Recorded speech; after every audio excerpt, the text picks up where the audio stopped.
Good afternoon, and welcome to today's Community Matters, timely conversations that bring us together, brought to you by YWCA Hartford Region. I'm Melinda Johnson, and today, alongside our phenomenal panelists, we will explore economic security and what you don't know about women's wages. According to a report produced by the United Nations in September 2022, on average, for every dollar men earn, women earn 77 cents.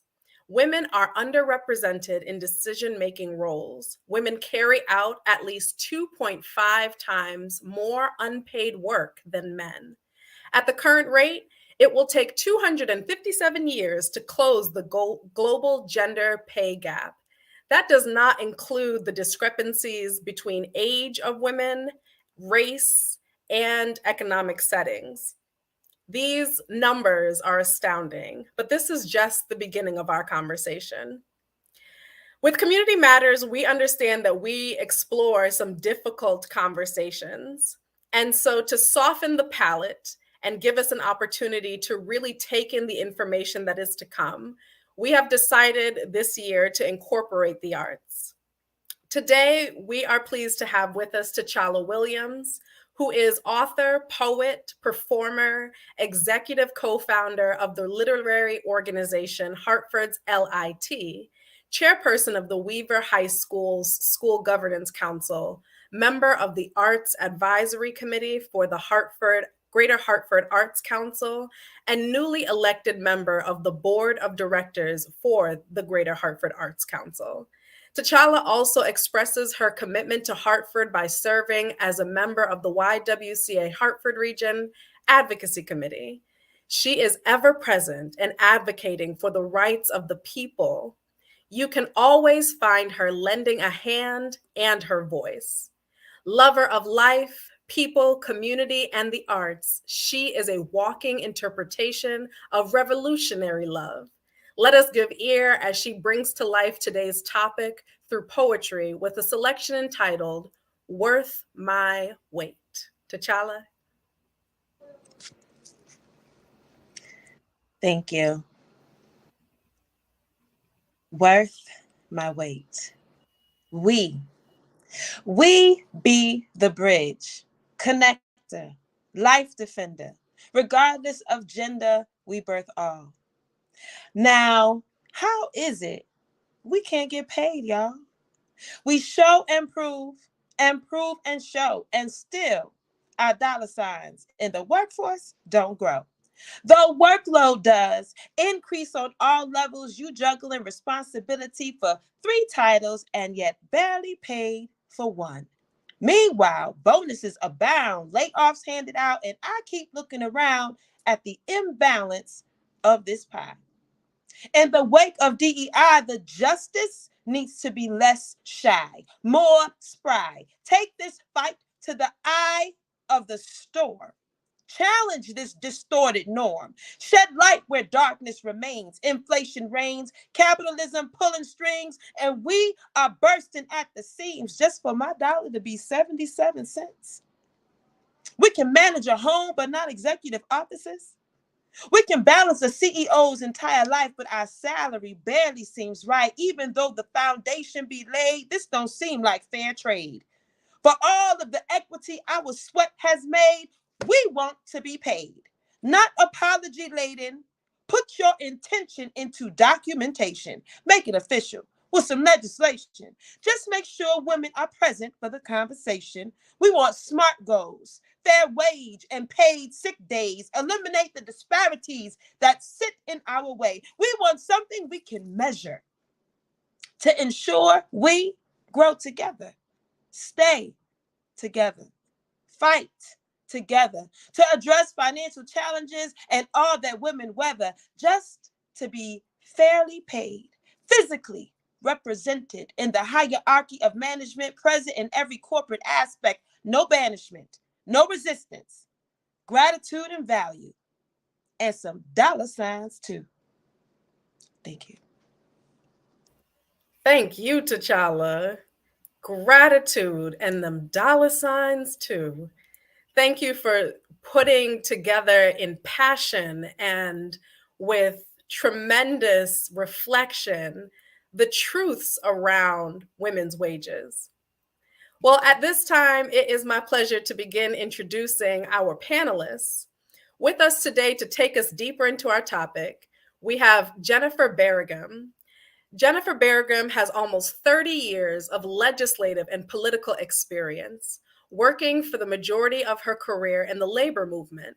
Since 2016, she has served as legislative director for the Connecticut AFL-CIO, a federation of hundreds of local unions representing more than 250,000 active union members in the private sector, public sector, and building trades.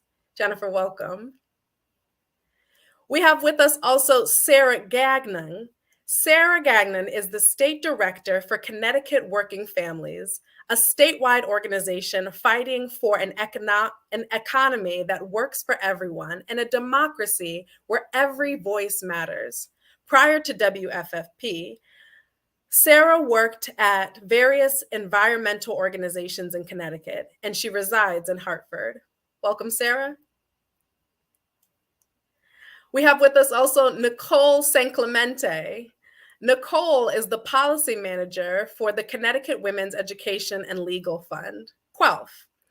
In her role, Nicole supports the organization's policy efforts, coupled with her personal values and unwavering commitment to advance the rights of women and girls through legislative advocacy, specifically priorities that center their economic success, mobility, and security.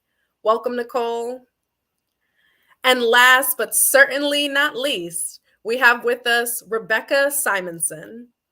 Rebecca is a vice president at SEIU 1199 New England, the largest healthcare workers union in Connecticut.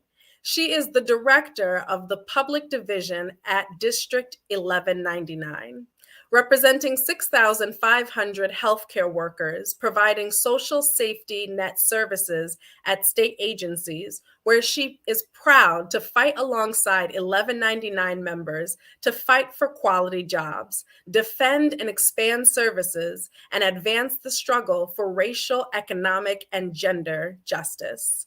Welcome, Rebecca. Well, I certainly could not tell the whole story in reading those snippets of their bios, but we are excited to dive into this conversation with these powerful women. Ladies, as we get started, let me remind you that as we're talking, feel free to unmute your mics and jump into the conversation because there's a lot to talk about. And you all are not just professionals in this space, but passionate advocates that have done expansive work in moving women's economic security forward. So let's get into our first question. So Nicole, why does workforce inequity require legislative action to create substantive changes for women? Right now, we're in the middle of legislative session. And if you live here in Hartford, if you live in Connecticut and you've ever driven by the state capitol and the legislative office building, they can be very intimidating structures, but there's powerful work that takes place there. Why, when it comes to workforce inequity, do we require legislative action to create substantive changes for women? Yeah, thank you, Melinda, for that question. And just hi, everyone. It's nice to be in community with all of you today. So it's a really good question. I mean, we really need legislative action on all the issues we all lead in or we'll be talking about and diving into today, because really people shouldn't have to hit the boss lottery, right?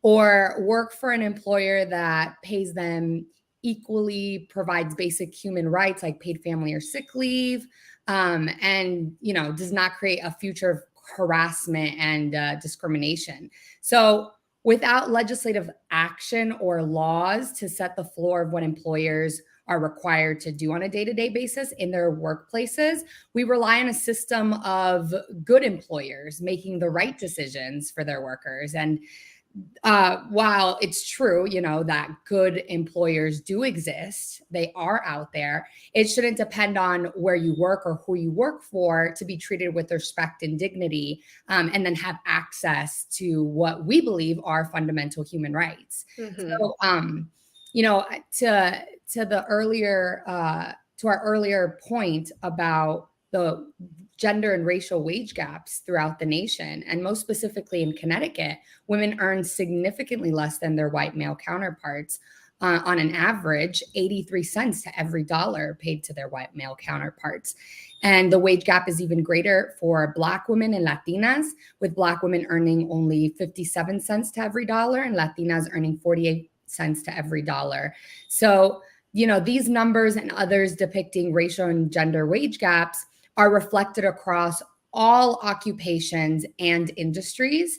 And research even goes to show that 1 year after college graduation, women earn an unexplained 7% less than their male counterparts, which is, Wow.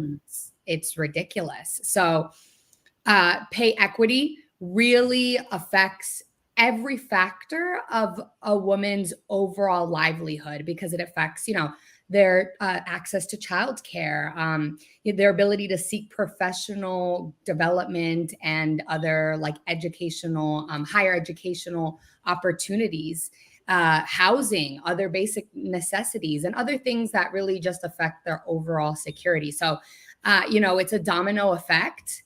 When you're paid much less than your male counterparts in your workplace, it's just going to affect every other part of your life and your family's life, right? So, we in the past couple of years, we've made strides in Connecticut. In 2015, passing a law that prevents pay secrecy and retaliation against employers in the workplace. In 2018, we passed a law that prohibits the use of salary history on the application process. And then in 2021, we became one of the first states in the nation to pass a law that requires employers to provide salary ranges for vacant positions. But we still have a lot of work to do. And so, one of the things that we've seen at Quelf's end is that through that process, every milestone that we make also uncovers another gap that we need to fill. So right now, with the passage of paid family and medical leave in 2019, we've seen the need for that short-term leave, so an expansion of paid sick time. So again, this domino effect in legislative action, one win showcases the need for more wins and more change. Right. And I'm sure my colleagues on the call can definitely speak on that domino effect. Yeah, you definitely saw all the heads nodding like, yes. I really like what you pointed out in two regards, that legislation sets the floor, because we can't just wish and hope that everyone will operate with a good moral compass to the benefit of their fellow man, woman, and person, right? And the other thing that you pointed out is that when we talk about the lower wages for women, that this is across sectors. It is not just in one specific field or industry. And that's really important for people to understand. So if you want to take an action that affects all sectors, doing so through legislation is an important step. Absolutely. Yeah. Awesome. Thank you. Anyone else want to chime in on that? Yeah, I really appreciate what Nicole said about, we shouldn't have to rely on good employers doing the right thing. And, hopefully you're employed by a good employer who follows the law and who treats you like a human being and pays you equal wages for equal work. Why we need legislation is because without that, we'll have a race to the bottom without having that floor. These employers are competing against each other in various fields and various sectors for different competitive advantages. And without the legislation creating a floor, that will just continue to have the spiral downward. And another reason we need legislation is because employers have already used this process to their benefit. The barriers that exist in state statute are because they have been sought by employers to provide them some type of advantage. So that's another reason. The employers have already used this process, workers and women in particular, or that they are treated with equity. Thank you, Jennifer. And one of the things that Nicole pointed out is not just women, but then also when we get into racial demographics, the inequities that are present there. So, Jennifer, why is it important to identify and understand wage inequity and its impact on vulnerable populations?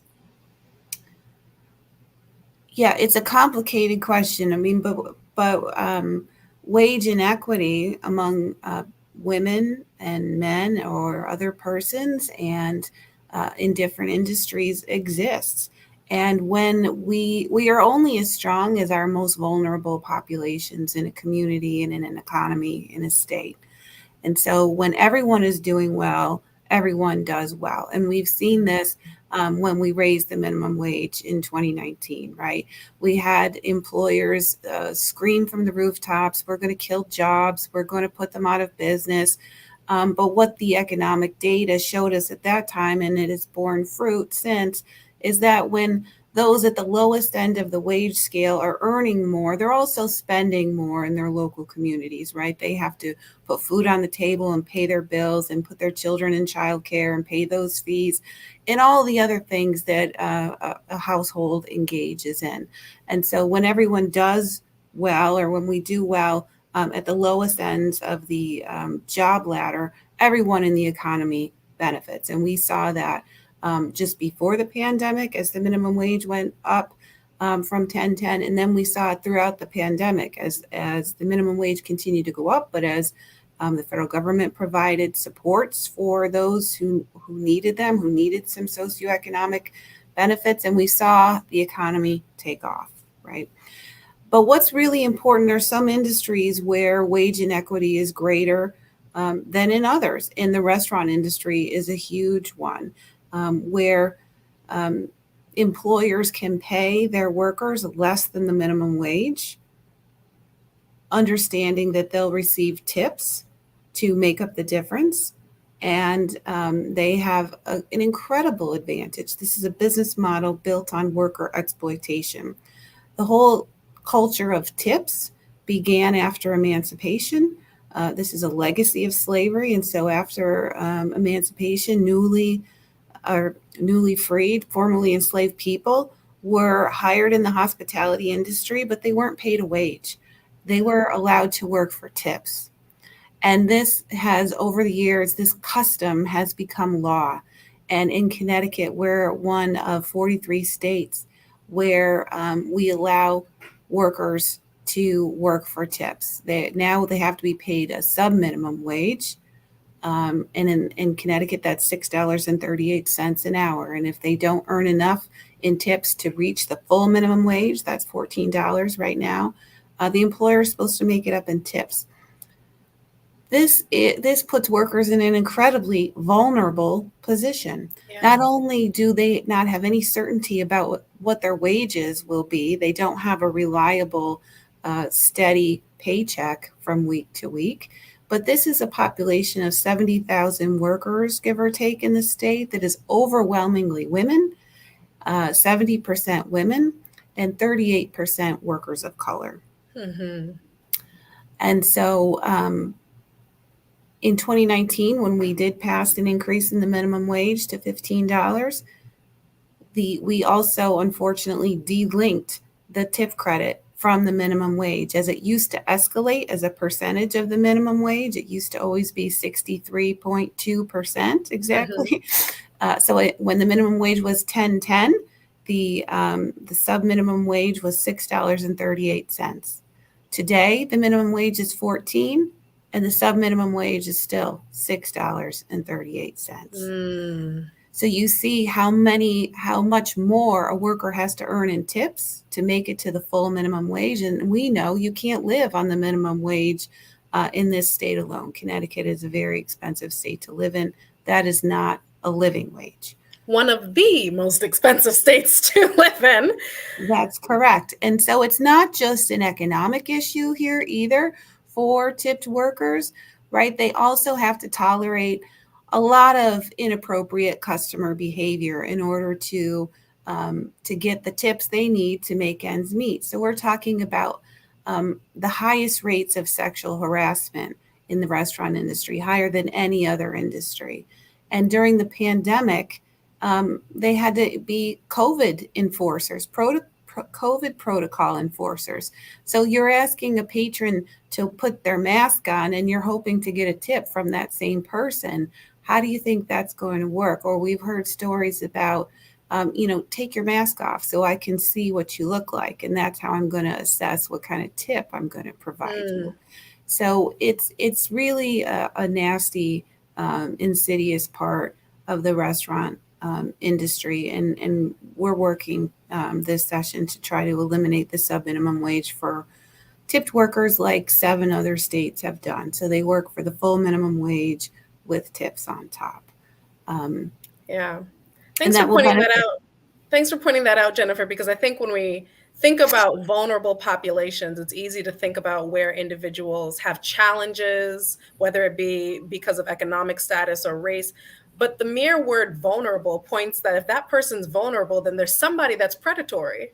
There's somebody that can pick on this person because of that vulnerability if they're not protected, and legislation being one of those ways of putting protections in place. I just want to take a moment before you go a little further, Jennifer, to acknowledge our viewers, those who have jumped on this conversation, because somehow, somewhere, you got word that we were having an important and timely conversation.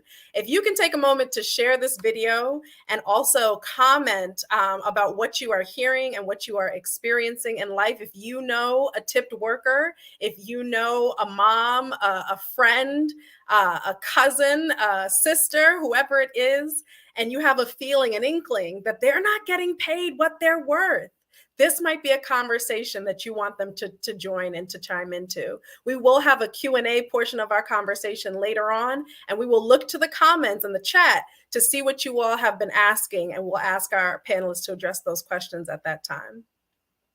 All right, any other feedback, any other conversation you all want to have about that vulnerable population and understanding wage inequity?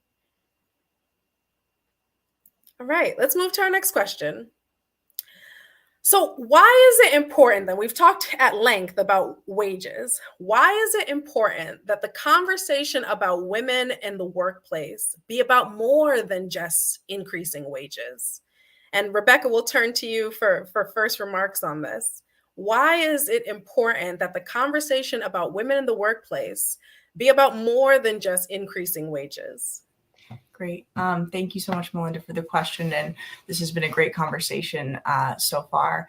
I think that's a really important question. I do want to just take a little bit of a step back and talk about my union as an example. I am from 1199, which is a healthcare workers union. And in our union, we are majority women, majority people of color. And this really reflects the demographics of the healthcare workforce, not just here in Connecticut, but across the country and even across the world. And so these are the people who provide really critical care, life-saving care to the most vulnerable people in our society. But as we all saw really during the pandemic, these essential workers were often treated as expendable. So take state healthcare services in Connecticut as an example. Our publicly run healthcare services, so these are folks providing mental health and addiction treatment, services for folks with disabilities, children's services, run through our state agencies. These are services that are designed so that no one should be turned away from the services that they need to survive, regardless of your race, your gender, your zip code, your immigration status, your income, whether you have insurance. But the reality is that today there have been really decades of budget cuts to these really critical services. And so there's a massive staffing crisis across state agencies. And so this staffing crisis is so severe right now that 1 out of every 3 healthcare positions in state agencies is unfilled, and our residents cannot get the life-saving care that they deserve. So our union has really been engaging in a struggle in a campaign to address this inequity, to address the staffing crisis beyond just wages. Because as we know, these kinds of cuts don't affect all of us equally. As an example, we have women in the state who would have been served at the nationally renowned women's program, the STAR program in Demas, who have now been turned away from the program because it has been closed due to that staffing crisis. Wow. In Demas recently, they closed a third of the young adult services residential beds in Hartford. And it was, Black and brown and poor kids in Hartford who are now the ones without services. And so we have to just be very clear that, the root of this crisis is the systemic underfunding of these services, but also the undervaluing of the people who receive services and the people who provide them care. And again, we're talking about service workers and service recipients who are disproportionately women and disproportionately people of color. We have to ask ourselves, would this be happening if this was white men taking care of other white men? I think we all know that it wouldn't. And so just to get back to your question, the question is, how do we transform this inequitable system beyond just wages, right? And wages are a really important part of it. A couple things. So number one, we have to build the labor movement, centering on women and particularly on women of color. And as our poet just so beautifully performed, we live in a world where you have to work to survive. You have to get money. You have to get a paycheck if you're going to live, and if you're going to make your bills. And the economy needs people to work, right? We go to restaurants. We need waiters and waitresses. We rely on them, right, for the economy to function. And so the workplace is really a central site of struggle in the fight for gender liberation, in the fight for racial justice, and for economic security. And a union is just simply, an organization of workers who all work for the same employer, who are fighting together, who are acting together to try to win change at their workplace, but also, beyond their workplace. Because as we know, individually, we just don't have a lot of power as individual people. But organization and collective action is where we can have some power, right? And if we imagine, one of our taking Jen's example, one of our folks who works in a restaurant knocks on Governor Lamont's door and says, "Hey, I'd like to be paid more than just this, below minimum wage." I don't think he'd probably pay attention to that person. Right. But if we can have hundreds and thousands and hundreds of thousands of these workers, coming up to Lamont's door, taking action, even up to including strikes at times, that'll force, the people that can make decisions that affect all of us to really pay attention. And I can keep going, but I'll let others jump in. Definitely. I think, one of the things that you've pointed out that's powerful is how this economic engine that we all participate in runs, right? You have to work because you have to participate. and Jen even pointed that there was an argument when it came to the fight for 15 that no, if you raise the wages, you'll put people out of business. When in fact, what happened is you raised the wage, it gave them more money to spend within their communities. It helped the engine run. But beyond this engine, there's so much more to people's lives that they need that comes from the workforce. For example, like health insurance. You're talking about the representation of healthcare workers, but in these other sectors, health insurance is not a guarantee at a base level when it comes to employment. Paid sick days, Nicole, not a guarantee apparently for everybody. And if you sometimes sit, and each of us has a different position of privilege at some point in life, if you sit in a seat of privilege where you can say, I get paid, I have insurance, I have paid time off, paid sick leave just kicked in and great. it's hard sometimes to reflect on those who don't. And that part that you just drew out, Rebecca, about, one person knocking on the governor's door won't get it done, but together we can. I think what I've seen so powerfully moved through the unions is that the collaboration of union members and other advocates and allies who might not be in the same disposition, but know the impact of not being paid a fair wage or not having everything that you need come from your employer into your household. So I just wanted to stop there and relish a little bit in the power of collective action in creating change. So thank you for illuminating that for us. Okay, so we're getting into some deep conversations, and I'm seeing a couple of questions showing up in the chat. I do not want you to think that we are ignoring your questions, but we are going to wait for that Q&A moment. So as you continue to reflect, continue to drop them in the chat. All right, so Karina Thorpe, we see you. Continue to drop your thoughts and your questions in the chat. Okay, so let's get to another question that we have on deck. When it comes to changes that need to be made in Connecticut, what changes would Connecticut need to make to promote a healthy public healthcare workforce? And Sarah, if you could give us your thoughts and guidance on this, what changes would Connecticut need to make to promote a healthy public healthcare workforce? Sure, thanks, Melinda, and glad to be here with everyone. Just going back to the previous question for a moment as well, I think something that's really important to be thinking about in this whole conversation that we all sort of touched on, but no one said specifically, is quality of life for people extends far beyond just the wages that are coming in for them. Obviously, it's crucially important, right? We understand that unfortunately our society, money is what makes the world go round. That is what we all need to rely on. But a lot of other things make people's worlds go round and improves our quality of life as well, whether that's time with our families, access to healthcare, as folks have mentioned, the hours that people are working, sort of a lot of things beyond just increasing wages.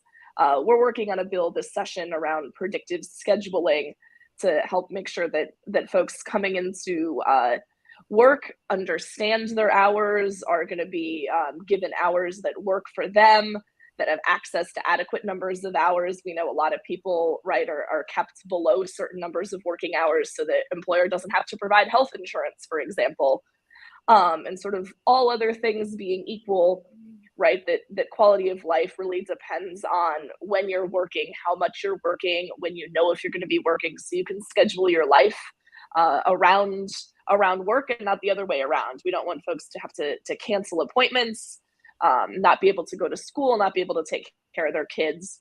So really just want to emphasize that the point about being beyond increasing wages is crucially important, and that Connecticut has already made a lot of strides in that regard. I think there's a long way to go still, as we heard from Jennifer in that specific sector, and Becky as well.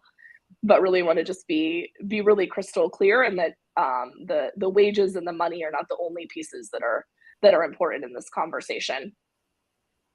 Thank you for that. And thank you for picking up that as a facilitator, facilitators have facilitation glitches, and I asked you the wrong question. But yes, when it comes down to what an equitable workspace looks like, time and being able to predictability is essential to just setting standards of normalcy in a person's life and schedule. I tell you, at this point in life, there's 4 people in my household. And now that my children are getting older, 2 of them got their own schedules. How did that happen? Before it was just me, myself, and I. And now there's my husband's work schedule, and my kids have extracurriculars. And how does this all go? I could not imagine if I couldn't predict when was the next time that I was going to be on shift and still be able to function a household. And for the most part, for most women, that is the role that women are playing in their households, the person that's kind of organizing and scheduling. But if you can't even predict that for yourself, what kind of challenges that makes for the entire household, for your entire community? So thank you for illuminating that, Sarah. So now to direct the correct question to the correct person, Rebecca, what changes would Connecticut need to make to promote a healthy public healthcare workforce? Yeah, absolutely. So I think one thing to just remind folks of before jumping into solutions is so the state healthcare workforce, majority of them are represented by 1199, so they're all unionized, and um, these are healthcare workers who take care of the most vulnerable people in our state. These are folks in the Department of Mental Health and Addiction Services, serving people with significant and chronic mental health and substance abuse conditions. Folks that are serving children within the Department of Children and Families, also struggling with significant mental health issues in a lot of cases. Folks working in the Department of Developmental Services, serving folks with developmental disabilities and intellectual disabilities. And then also healthcare workers working in the Department of Corrections, providing medical care and mental health care to folks that are incarcerated. And so these services really are for the most vulnerable people who otherwise often wouldn't survive without state healthcare services. And what's happened is, like I was saying, there have been numerous cuts over the years in terms of the state budget, reductions of services, and privatization of services. And so what we really have to do to take care of the people in Connecticut is to reverse this chronic underfunding of the public sector. And we have to commit to really dramatic investment in the public sector, which we can afford to do. We live in the wealthiest, or one of the wealthiest states in the country. There's no reason why the women's program in Demas, the women's rehab unit in Demas, should be closed. There's absolutely no reason for that. We have the resources to provide these services. We have the resources to take care of people. And so we need to make dramatic investments in the services that actually save people's lives. Yeah. And one thing to also keep in mind is that the public sector and public sector work has been really historically, since the civil rights movement, a key pathway for economic advancement for Black and Brown people and for women in Connecticut and across the country. And cutting public sector services, failing to address the staffing crisis, this is a direct attack on economic security for women and people of color in Connecticut. And it's just really unconscionable that powerful forces in our society want to continue to chronically underfund the public sector, especially after the experience of the last few years with this public health crisis, and without the infrastructure that we really needed as a society to take care of each other. So we need to not just protect the infrastructure we have, but really expand vital healthcare services. And I've been talking mostly about state healthcare workers, but when we refer to public health workers, these are also include folks in the private sector, what's really a privatized public health workforce. These are folks working in long-term care facilities, nursing homes, home care workers, private group homes, and these are workers that are, privatized public health workers because they are providing services that rely on public funding, but it's managed by private corporations, for-profit or nonprofit corporations.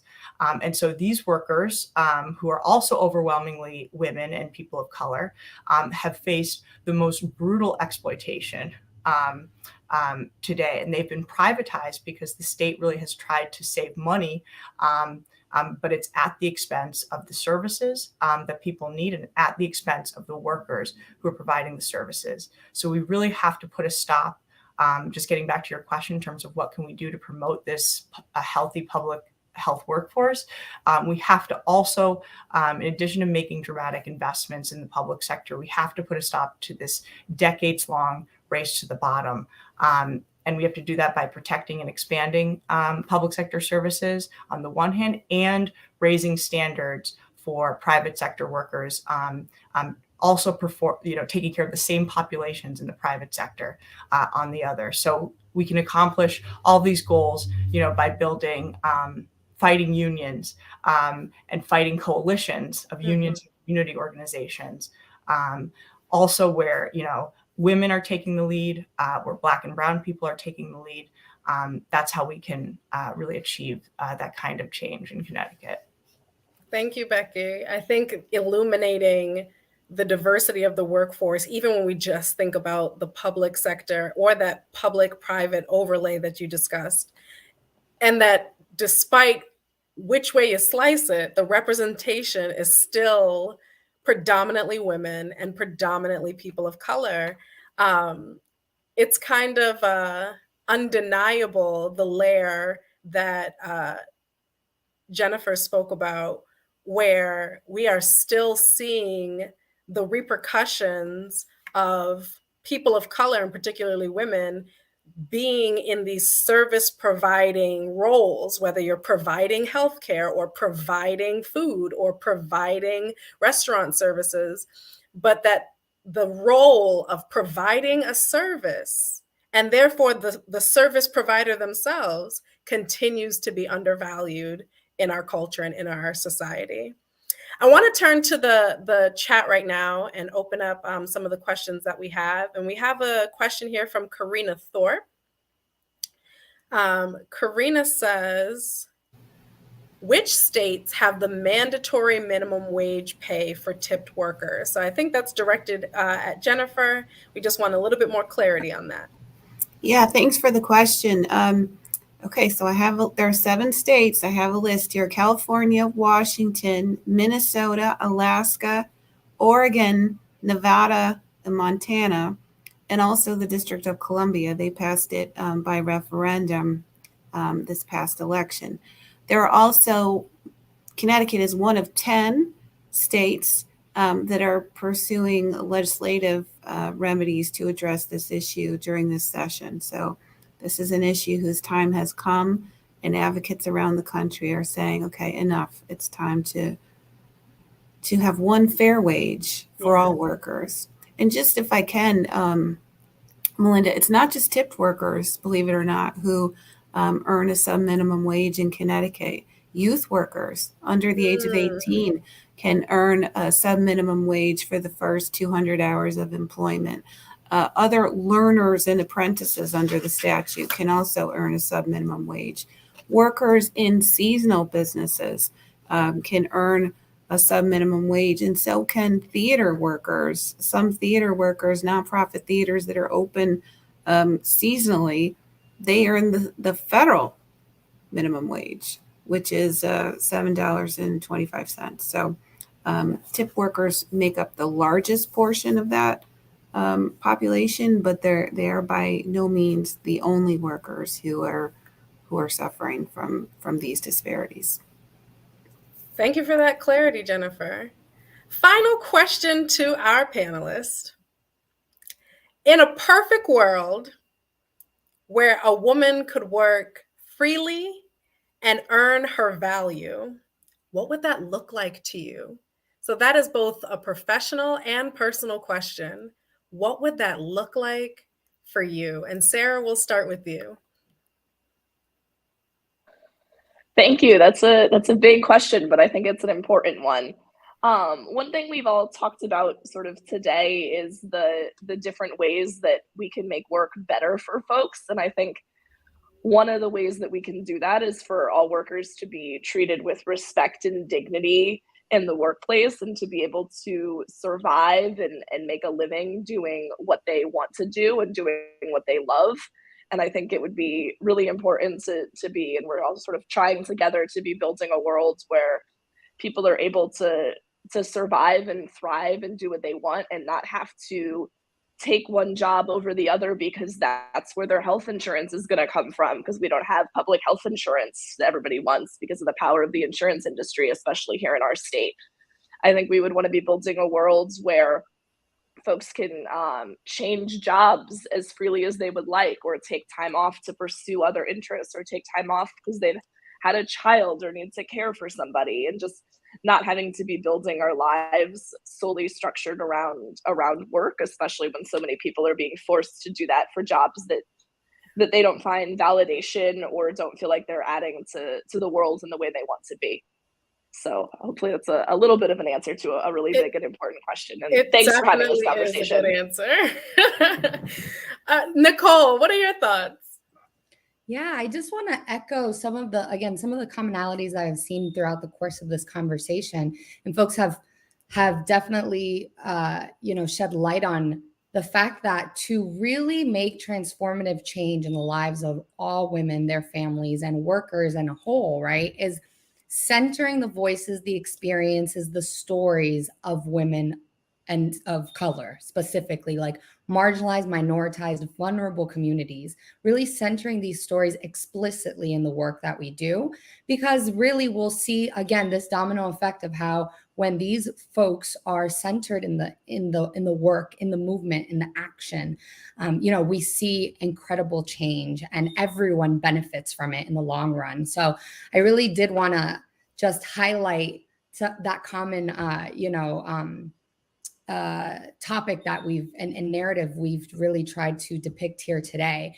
And something else that I wanted to shed light on in this is that, we want to, in a perfect world, we really want to implore lawmakers, policymakers, the powers to be, that we should not have to choose between what gets funded and what doesn't. We shouldn't have to pick between having predictable scheduling, or having paid sick time, or having a one fair wage, or having, funding a public healthcare system that is equitable and accessible to all. So we should really be working together collaboratively to make sure that we don't want a little slice of this pie, right? We want to be able to have the whole pie and fund all of these very important policies and pieces of legislation.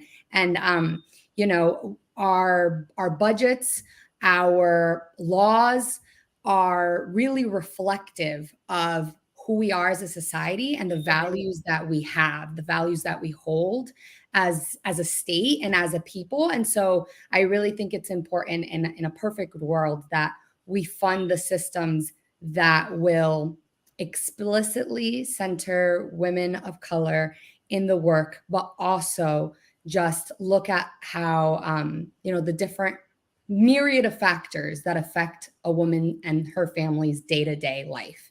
Yeah. And so I definitely think that, that's just, again, a small answer to a very big question, Melinda, but yeah, but thank you. But it's a good one. And honestly, I'm asking this question because if we compiled your answer and Sarah's answer and Jennifer's answer and Rebecca's answer, and really the heart of women throughout our state who really do want to show up for work because it's a place of normalcy and purpose, and it's a place where we can contribute our passions. But let's be real, workplace balance or work-life balance, it's kind of a fraudulent philosophy in the kind of society we are currently living in. So how can we create that together? Jennifer, you've done work for 30 years, recreating and helping to recreate the workforce that we have today. Well, what else would you like to see in a perfect world? Well, I'm on your page, Melinda. I want to take Sarah's answer and Nicole's answer, and I don't have to bet too hard to take in Becky's answer either about what this is going to look like, right? But what I would add to what hasn't been said yet is that you asked earlier what makes for an equitable workplace. Mm-hmm. As a labor representative, I would be remiss if I did not say a collective bargaining agreement, right? And we have seen, and the research is very clear over decades, that when workers have an opportunity to join a union and to bargain collectively, that's like, we're not knocking one person on the governor's door or one person on the boss's office door. This is all of us knocking together at the bargaining table to negotiate fair wages, fair benefits, affordable health care. We talked about health care. We need to talk about affordable health care too. It's not if you have a insurance card, but you can't afford to pay the deductible, it doesn't really do you much good. Retirement with dignity, negotiating paid time off, negotiating career ladders or job training, job advancement opportunities. All of these things can be and have been addressed successfully in collective bargaining agreements. So, and what's great about a CBA is it's transparent, right? We all know who's getting paid what in a workplace, and there's not the wage inequity that we've seen on the issues, on the gender disparity wage issues that Quelf has worked tried so hard to eradicate, right? We know there's transparency and there's no guessing and no gimmicks, but then you also have the protection of a union. If the boss decides that they're not going to follow the collective bargaining agreement, or they're going to try to behave inappropriately, you have the power of your collective union standing behind you to address those issues.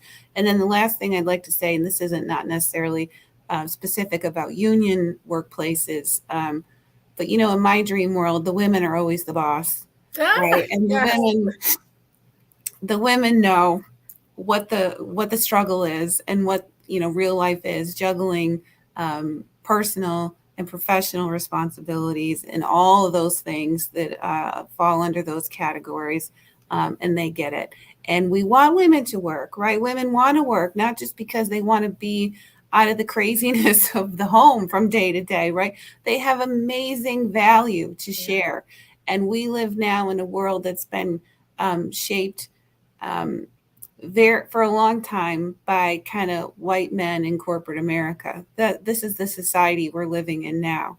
And it's a really exciting time because things are changing.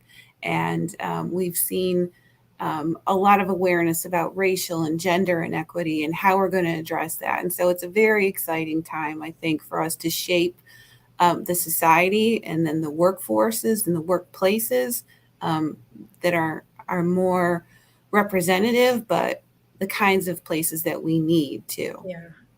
Awesome. Thank you, Jennifer. Rebecca, add your final stroke to the masterpiece that we are creating of our perfect world. I couldn't agree more with what everyone else has said, and just sort of reflecting on what we're all hearing.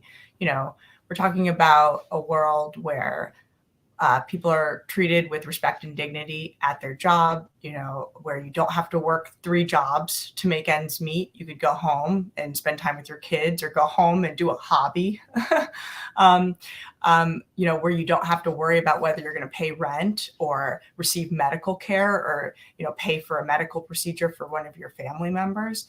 You know, and when we're talking about these things, you know, it's just really striking how these things really shouldn't be dreams, right? Like, we have the resources in this state, in particular in this country, you know, as the wealthiest state, the wealthiest country in the history of the world, we have the resources to be able, you know, to provide all these things. This shouldn't be a dream. This should be our reality. But, you know, going back to what Nicole was saying in the beginning, we also know that none of this is going to be handed to us. If we just hope that it would, it'll never happen. If we wait for one, you know, benevolent governor or benevolent boss or good, you know, it'll just never happen. And so this really was requiring us, our situation, our reality, the fact that this is a dream is requiring us to build our power. And we can do that through joining unions, through joining community organizations, through building alliances, And it's going to require us to pass, legislation like we talked about, to expand all the services and rights that people need and deserve just by virtue of the fact of being human beings. And so much of our quality of life is determined through the state budget, as we've talked about. But right now, there's so much inequality out there. And we have the resources, and the state budget really reflects that balance of power. So if we can build our power and contest for those resources, then I think we can, get closer to that, dream. Yeah. Thank you, Rebecca. And, as I take this opportunity to truly thank all of our panelists, thank you, Nicole and Sarah and Jennifer. I just want you all to also see from the chat how grateful those who have been joining us all through the conversation are for all that you all have shared and contributed. It is a forward press towards building a more equitable society for all. But we certainly have great leadership here in Connecticut, and you all have been phenomenal, not just on this panel, but in the work that you do daily to advance economic security for women. So thank you. All right. As we are moving to our closeout, we want to thank all of you for participating with us, both our panelists and those who have been watching live with us. We encourage you to take a look at our resources that are on our page at YWCA Hartford Region, ywcahartford.org, where you can see our community matters and the resources that connect you to some of the subjects that our panelists discussed today. There is so much more to be experienced and discussed, but we'll have to take that up another time. Join us for another Community Matters in the second quarter of the year, and we look forward to seeing you then. Thank you and have an excellent day.